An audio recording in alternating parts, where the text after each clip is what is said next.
वक्फ board कहता है कि फैज़ इलाही मस्जिद के आसपास जिस सरकारी जमीन पर बारात घर, डायग्नोस्टिक सेंटर, पार्किंग एरिया और कब्रिस्तान का निर्माण हुआ, वो सारी जमीन सरकार की नहीं है बल्कि दिल्ली के वक्फ बोर्ड की है।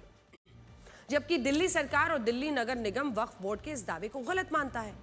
दिल्ली नगर निगम और लैंड एंड डेवलपमेंट ऑफिस का कहना है कि आजादी से पहले साल 1940 में फैज़ इलाही मस्जिद को जो जमीन कानूनी रूप से लीज पर दी गई थी, उस जमीन का आकार कितना था आप जानते हैं? 0.195 एकड़, जो 8,494 वर्ग फुट होता है। इस हिसाब से वक्फ बोर्ड बाकी की सरकारी जमीन पर कोई निर्माण नहीं कर सकता था, लेकिन ऐसा हुआ और मस्जिद के आसपास जो 38,940 वर्ग फुट जमीन खाली पड़ी थी, उस पर अलग अलग अवैध निर्माण स्थापित कर दिए गए।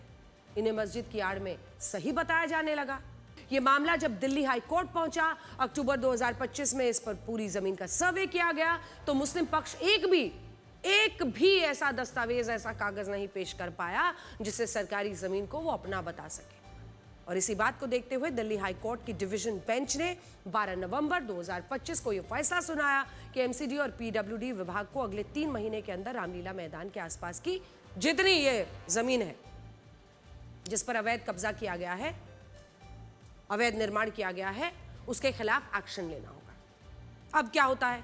दिल्ली हाई कोर्ट के इसी आदेश पर एमसीडी की टीम कल रात 12 बजे 32 बुलडोजर्स, 32 बुलडोजर्स और 50 ट्रक और 200 मजदूरों के साथ अवैध कब्जे को हटाने पहुंची थी। लेकिन इसके बाद वहां भीड़ इकट्ठा होना शुरू हो गई। जब ये अफवाह फैला दी गई कि पुलिस मस्जिद पर बुलडोजर चला रही है, क्योंकि लोग जानते कि अवैध कब्जा हटाया जा रहा है तो वैसे ही वो अपने घरों में ही रहते, लेकिन मस्जिद के नाम पर लोगों को उकसाया गया। तब वहां हिंसा भड़क गई। 200 से ज्यादा लोगों की भीड़ ने पुलिस पर पथराव कर दिया।